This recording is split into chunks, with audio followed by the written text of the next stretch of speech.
आज रेसिपी होउछि टंक तोराणी। चलंतु एबे प्रस्तुत करिवा।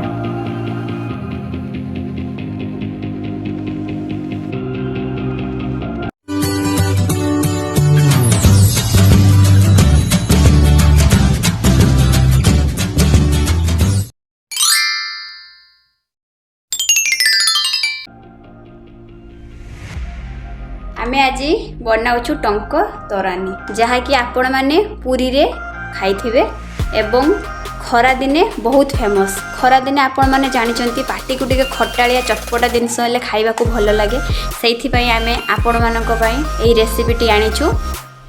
तेबे एई रेसिपी पई आवश्यक सामग्री अरुआ चाउळर भात, तोरानी, लूण, लंका, सुखिला लंका, जीरा, भुसुंगा पत्र, कंचा लंका, अदा, आंब कषि अदा, दही, लेंबू। दहीटी जमती बेसी खट्टा है नथिबो एवं आमे आजिर सजवा पखाल नहींचु। आपण चाहिए बासी पखाल भी नहीं पारिबे। टंक प्रस्तुत करिबा। प्रथमे आमे भजा हेथिबा सुखिला लंका को भाजी देकी एथिरे बंखी छिड़ी दबा।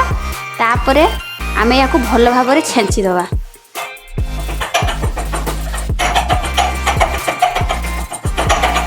आमे भजा हेथिबा जीरा को भल भाबरे गुंड करि नबा।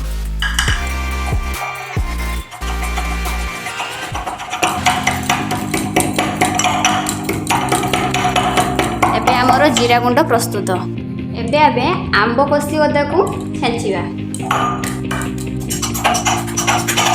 आंब कषि अदा छेंचीबा प्रस्तुत हो गला। एबे हमें कंचा लंका अदा को छेंचीबा।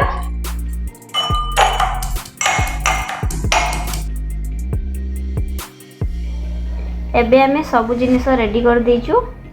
एबे हमें टंक तोरानी बनाइबा। प्रथमे हमें अरुआ चाउळर भात को भल भाबरे चकटी दबा। किछि समय भल भाबरे चकटिला परे देखंतु हमर अरुआ चाउळर भातटी भल भाबरे चकटी जाइछि।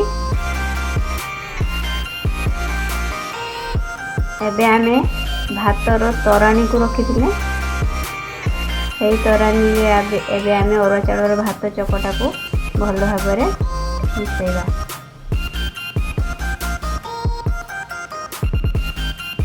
अल्प अल्प आमे सेथिरे दबा। ताको मध्ये हम भल भाबरे चकटी दबा। एबे आमे दही पकेबा 2 चामच। बेसी खट्टा हेले खाइबा को भल लागिवनी, तो आपण माने देखिकी पकाइबे। आमे अदा लंका छेंचा पकाइबा। तापर आमे आंब कषि अदा छेंचा पकाइबा। स्वाद अनुसार लूण पकाइबा।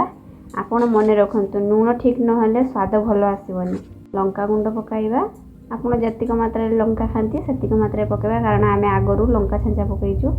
एबे आमे जीरा गुंड पकाइबा। सुखिला लंका छेंचा पकाइबा।